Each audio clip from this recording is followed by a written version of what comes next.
Hello friends, कैसे हैं आप सभी लोग। आई होप आप सब लोग बिल्कुल ठीक होंगे। चलिए शुरू करते हैं आज की करंट अफेयर्स की क्लास। आज की क्लास में सबसे पहले डिस्कस करेंगे कल का प्रश्न जो कि हमने आप सभी से पूछा था। प्रश्न था कि हाल ही में किस देश के माउंट रुआंग ज्वालामुखी में विस्फोट से हजारों लोग विस्थापित हुए थे। ठीक है, अभी माउंट रुआंग ज्वालामुखी में विस्फोट हुआ था जिसमें हजारों लोग जो है इसमें इफेक्ट हुए थे, यानी हजारों लोग प्रभावित हुए थे इसमें। तो ये जो माउंट रुआंग ज्वालामुखी है ये कहाँ पे है। ठीक है, क्या ये थाईलैंड में है, इंडोनेशिया में है, जापान में है या फिर इटली में है। तो ये जो माउंट रुआंग ज्वालामुखी है जहाँ पे अभी हाल ही में विस्फोट हुआ है ये कहाँ पे है, ये है इंडोनेशिया में। ठीक है, इंडोनेशिया के जो उत्तरी सुलावेसी प्रांत है वहाँ पे ये जो है माउंट रुआंग ज्वालामुखी है वहाँ पे विस्फोट हुआ है। ये जो ज्वालामुखी है यहाँ पे विस्फोट होते रहते हैं। अगर बात करें सबसे पहले विस्फोट की कब हुआ था तो यहाँ पे सबसे पहला यानी कि जो प्रथम विस्फोट हुआ था वो 1808 में हुआ था। उसके बाद ये कई कई सालों में होते रहते हैं। ठीक है, तो अभी हाल ही में जो है माउंट रुआंग ज्वालामुखी में जो विस्फोट हुआ है जिसमें हजारों लोग तबाह हुए हैं, प्रभावित हुए हैं, ये है इंडोनेशिया के उत्तरी सुलावेसी प्रांत में। ठीक है, इंडोनेशिया के उत्तरी सुलावेसी प्रांत। कई बार एग्जाम में पूछा जा सकता है, हो सकता है कि वहाँ पे इंडोनेशिया ना रहे, वहाँ पे उत्तरी सुलावेसी प्रांत रहे, तो वो भी आपका ऑप्शन सही होगा जो कि इंडोनेशिया में ही है। ठीक है, तो इसका बी ऑप्शन सही होगा। अब बारी है कल के रिवीजन करने की, तो रिवीजन कर लेते हैं एक बार। कल का प्रश्न था कि भारतीय नौसेना के अगले प्रमुख के रूप में किसे नियुक्त किया गया है, तो वो किया गया है दिनेश कुमार त्रिपाठी को।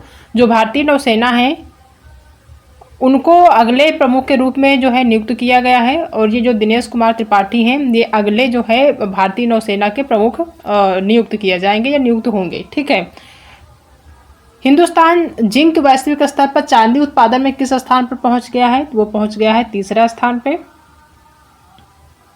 ठीक है, स्काई ट्रैक्स अवार्ड 2024 में सर्वश्रेष्ठ हवाई अड्डे का पुरस्कार किसने जीता है, तो वो हमाद अंतर्राष्ट्रीय हवाई अड्डा जीता है जो कि कहाँ पे है, दोहा में है। हाल ही में भारत ने किस देश को 10,000 टन प्याज के निर्यात की अनुमति दी है, तो वो है श्रीलंका। किस देश ने 130 किलोमीटर की मारक क्षमता वाली एक्स्ट्रा मार्क मिसाइल 2 का परीक्षण करने की घोषणा की है, तो वो कौन सा देश है, वो है भारत। हाल ही में के.जी. जयन का निधन हुआ है, वो कौन थे, वो संगीतकार थे। किसने भारत का पहला स्थानीय रूप से निर्मित इलेक्ट्रिक डंप जो है ट्रक लॉन्च किया है, तो कौन लॉन्च किया है, ये है सैनी इंडिया। हाल ही में किसने अपनी पुस्तक India the road to renaissance a vision and an agenda पुस्तक लॉन्च की है, तो है भीमेश्वर चल्ला। पुस्तक का नाम है the road to renaissance a vision and an agenda पुस्तक। ठीक है, तो किन्होंने लॉन्च करी है, तो वह भीमेश्वर चल्ला।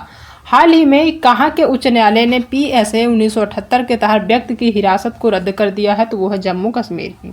ठीक है, अब बारी है आज के करंट अफेयर्स की। तो आज के करंट अफेयर्स का पहला क्वेश्चन है कि किस भारतीय ग्रैंड मास्टर ने कैंडिडेट्स शतरंज टूर्नामेंट का टाइटल जीता है। किस भारतीय ग्रैंड मास्टर ने कैंडिडेट्स शतरंज टूर्नामेंट का टाइटल जीता है।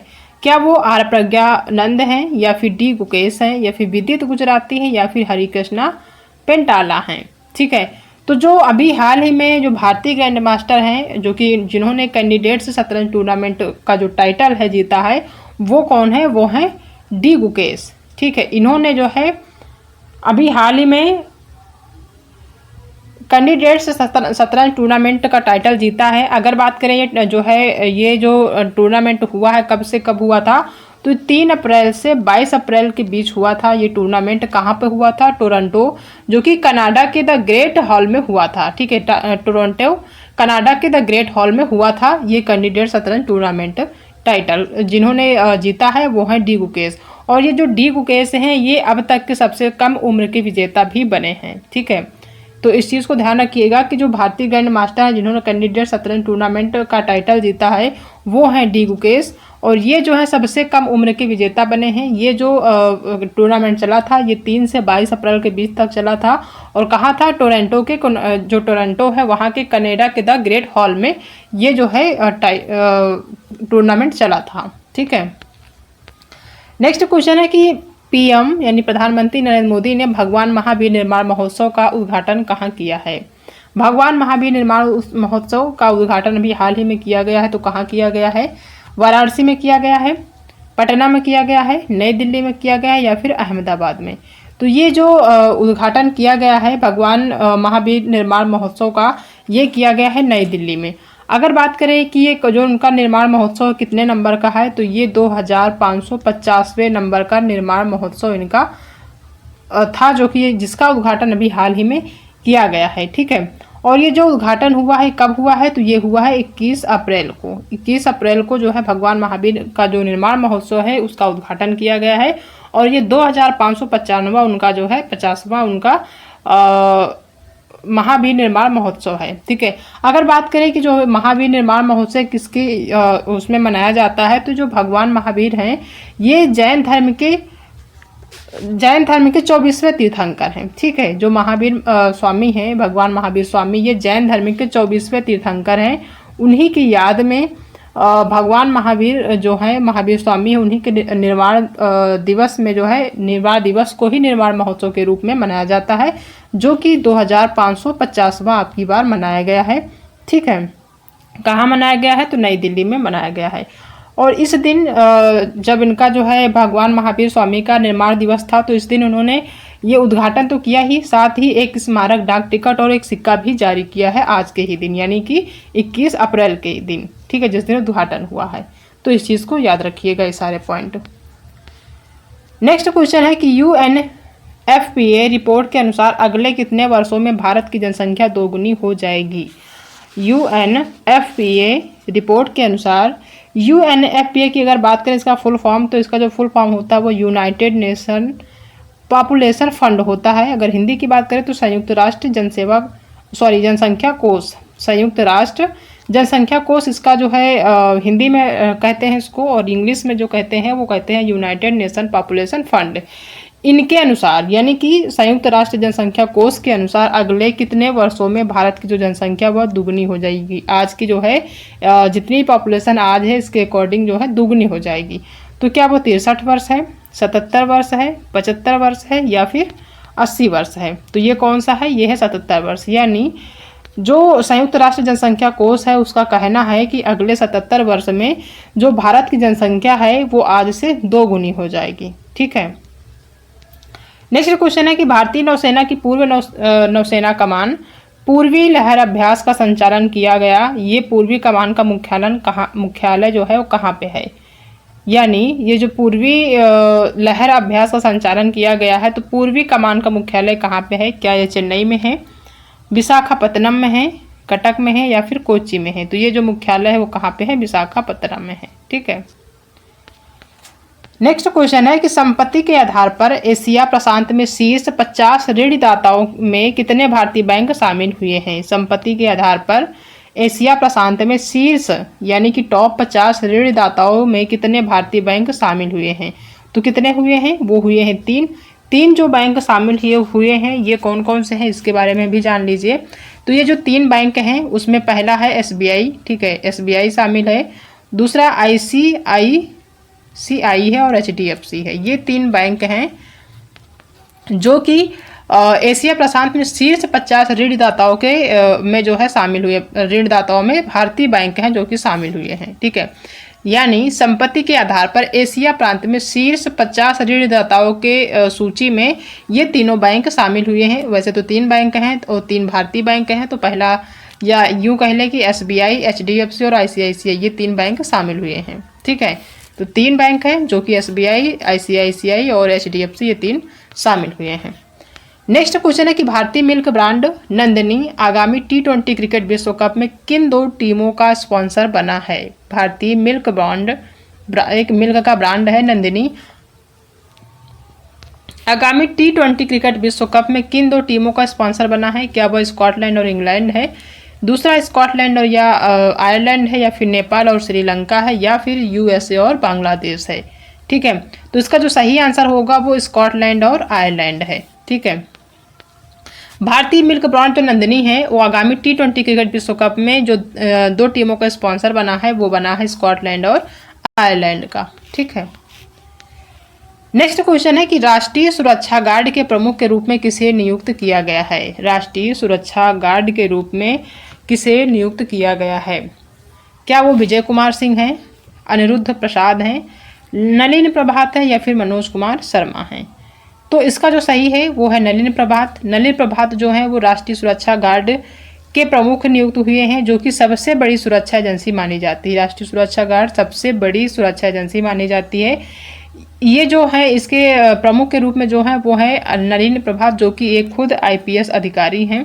ठीक है, और इनका संबंध यानी वो जहाँ से बिलोंग करते हैं, मनाली से बिलोंग करते हैं, और इनका जो कार्यकाल है वो 2028 तक रहेगा। ठीक है, यानी राष्ट्रीय सुरक्षा गार्ड के प्रमुख के रूप में 2028 तक कार्यरत रहेंगे, यहाँ तक इनका कार्यभार रहेगा। ठीक है, और ये जो नलिन प्रभात है ये खुद जो है एक क्या है IPS अधिकारी हैं। तो इतना इनके बारे में याद रखिएगा। नेक्स्ट क्वेश्चन है कि गुजरात की किस लोकसभा सीट से बीजेपी उम्मीदवार मुकेश दलाल को निर्विरोध चुना गया है। गुजरात की किस लोकसभा सीट से बीजेपी उम्मीदवार मुकेश दलाल को निर्विरोध चुना गया, यानी जो बीजेपी के उम्मीदवार हैं मुकेश दलाल, इनको जो है बिना वोट किए ही, बिना किसी विरोध के चुन लिया गया है। तो ये किस लोकसभा सीट से हैं। क्या ये सूरत से हैं, गांधीनगर से हैं, पूर्व अहमदाबाद से हैं या फिर राजकोट से हैं। तो ये कहाँ से हैं, ये हैं सूरत लोकसभा सीट से। ठीक है, नेक्स्ट क्वेश्चन है कि हाल ही में किसे भारतीय नौसेना का नया प्रमुख नियुक्त किया गया है। हाल ही में भारतीय नौसेना का भी प्रमुख नियुक्त किया गया है, तो किसे किया गया है। क्या वो कृपाल सिंह हैं, सचिन सिहाग हैं, दिनेश त्रिपाठी हैं या फिर अमित दीक्षित हैं। तो वो कौन है, वो हैं दिनेश त्रिपाठी। ठीक है, दिनेश त्रिपाठी जो हैं वो 30 अप्रैल को, ठीक है 30 अप्रैल को जो है अपना कार्यभार संभालेंगे। ठीक है, 30 अप्रैल यानी आने वाले 30 अप्रैल को अपना कार्यभार संभालेंगे। ठीक है, इससे पहले जो इनका कार्यकाल था वो नौसेना के स्टाफ में जो उप प्रमुख होते हैं उसके रूप में इनका कार्यभार था, उस रूप में वो कार्यरत थे। यानी नौसेना का जो स्टाफ होता है उसमें जो उप प्रमुख बनाए जाते हैं उसके रूप में ये कार्यरत थे। अब जो ये बनाए जाएंगे या फिर जिस रूप में नियुक्त किए जाएंगे, भारतीय नौसेना के नए प्रमुख के रूप में नियुक्त किए जाएंगे, जो कि 30 अप्रैल को इनका कार्यभार शुरू होगा। 30 अप्रैल को अपना कार्यभार संभाल लेंगे। कौन है, दिनेश त्रिपाठी हैं। ठीक है, नेक्स्ट क्वेश्चन है कि NFL के प्रसिद्ध क्वार्टर बैंक खिलाड़ी रोमन गैब्रियल का निधन हो गया है, वो किस मूल के थे। NFL के प्रसिद्ध क्वार्टर बैंक खिलाड़ी रोमन गैब्रियल का निधन हो गया है, वो किस मूल के खिलाड़ी थे। क्या वो भारतीय थे, फिलिपिनो थे, चीनी थे या फिर जापानी थे। ठीक है, तो ये जो रोमन गैब्रियल हैं जिनका निधन हुआ है वो सब ये कहाँ के थे, ये जो है फिलिपिनो अमेरिका के थे। ठीक है, इनका अमेरिका से संबंध था, यानी अमेरिका के फिलिपिनो से संबंध था। और ये जिस गेम से संबंधित थे यानी कि ये जो है फुटबॉल के खिलाड़ी माने जाते थे और फुटबॉल के जाने माने खिलाड़ी माने जाते थे। ठीक है, जिनका अभी हाल ही में निधन हुआ। तो ये पूछा जा सकता है कि जो NFL के प्रसिद्ध क्वार्टर खिलाड़ी हैं जिनका अभी हाल ही में निधन हुआ है वो किस गेम से संबंधित थे। तो वो फुटबॉल से थे। और कहाँ से इनका संबंध था, यानी कहाँ से बिलोंग करते थे ये, तो फिलिपिनो अमेरिका से बिलोंग करते थे। ठीक है, अब कर लेते हैं रिवीजन आज के ही प्रश्नों का। क्वेश्चन है कि किस भारतीय ग्रैंड मास्टर ने कैंडिडेट्स शतरंज टूर्नामेंट का टाइटल जीता। तो वो है डी गुकेश, जो कि सबसे कम उम्र के विजेता बने हैं। PM नरेंद्र मोदी ने भगवान महावीर निर्माण महोत्सव का उद्घाटन किया है। तो कहाँ किया है, नई दिल्ली में। और ये जो भगवान महावीर स्वामी हैं ये जैन धर्म के 24वें तीर्थंकर माने जाते हैं। UNFPA रिपोर्ट के अनुसार अगले कितने वर्षों में भारत की जनसंख्या जो है दुगुनी हो जाएगी, यानी संयुक्त राष्ट्र जनसंख्या कोष के अकॉर्डिंग अगले कितने साल में भारत की जो जनसंख्या दोगुनी हो जाएगी। तो अगले 77 वर्ष में जो आज की पॉपुलेशन है आज की दोगुनी हो जाएगी। भारतीय नौसेना की पूर्वी नौसेना कमान पूर्वी लहर अभ्यास का संचालन किया गया है। ये पूर्वी कमान का मुख्यालय कहाँ पे है, तो यह है विशाखापत्तनम में। संपत्ति के आधार पर एशिया प्रशांत में शीर्ष 50 ऋणदाताओं में कितने भारतीय बैंक शामिल हुए हैं। तो वो हैं 3, जो है उसमें SBI, ICICI और HDFC 3 बैंक हैं। ठीक है, SBI, ICICI और HDFC 3 बैंक शामिल हुए हैं। भारतीय मिल्क ब्रांड नंदिनी आगामी T20 क्रिकेट विश्व कप में किन 2 टीमों का स्पॉन्सर बना है। तो वो स्कॉटलैंड और आयरलैंड है। राष्ट्रीय सुरक्षा गार्ड के प्रमुख के रूप में किसे नियुक्त किया गया है? तो उन्हें किया गया है आईपीएस अधिकारी नलिन प्रभात को। ठीक है, जिनका कार्यकाल 2028 तक चलेगा और इनका संबंध मनाली से है, ये मनाली से बिलोंग करते हैं। गुजरात की किस लोकसभा सीट से बीजेपी उम्मीदवार मुकेश दलाल को निर्विरोध चुना गया है? तो वो है सूरत। हाल ही में किसे भारतीय नौसेना का नया प्रमुख नियुक्त किया गया है? तो उन्हें किया गया है दिनेश त्रिपाठी को, जो कि 30 अप्रैल को अपना कार्यभार संभालेंगे। नेक्स्ट है कि NFL के प्रसिद्ध क्वार्टर बैंक खिलाड़ी रोमन गैब्रियल का निधन हो गया है। वो किस मूल के थे? तो वो थे फिलिपिनो अमेरिका से संबंधित थे। और किस गेम से संबंधित थे? तो ये जो है फुटबॉल से, यानी कि एक फुटबॉलर थे। ठीक है, फुटबॉल गेम से संबंधित थे। तो ये टोटल जो है आज के करंट अफेयर्स हैं जो हमने एक बार डिस्कस किया और साथ में रिवीजन भी किया है। अब बारी है आज के होमवर्क की, क्वेश्चन की, जो हम आप सभी को देते हैं और उसका जो सही आंसर होता है आप सभी को बताना होता है। आज का जो क्वेश्चन है कि हाल ही में राष्ट्रीय सिविल सेवा दिवस मनाया गया है। अभी कुछ दिन पहले ही, 2-3 दिन पहले, जो सिविल सेवा है यानी जो यूपीएससी का रिजल्ट है वो अभी जारी हुआ है। और साथ में जो है सिविल सेवा का जो दिवस मनाया जाता है वो भी मनाया गया है। तो किस दिन ये राष्ट्रीय सिविल सेवा दिवस मनाया गया है ये आपको बताना है। हिंट के लिए हम 4 आपको ऑप्शन दे देते हैं। पहला ऑप्शन है 22 अप्रैल, दूसरा है 21 अप्रैल, तीसरा है 20 अप्रैल, चौथा है 19 अप्रैल। इन 4 ऑप्शन में से एक ऑप्शन जो है वो सही है, वो आपको बताना है कि कौन सा ऑप्शन सही है। हाल ही में राष्ट्रीय सिविल सेवा दिवस मनाया गया है, बहुत ही इंपॉर्टेंट क्वेश्चन है। इसका आंसर अगर आपको पता है तो ज़रूर बताइएगा कमेंट में। तो ये आज के क्वेश्चन है जो कि हमने आज की क्लास में डिस्कस किया है। आई होप कि आप सभी को आज की क्लास पसंद आई होगी। अगर आज की क्लास पसंद आई है तो वीडियो को लाइक करिएगा, अपने दोस्तों में शेयर कर दीजिएगा। अगर आप चैनल पर पहली बार विजिट कर रहे हैं तो चैनल को सब्सक्राइब करना बिल्कुल भी मत भूलिएगा। मिलते हैं नेक्स्ट क्लास में एक नए टॉपिक के साथ, तब तक अपना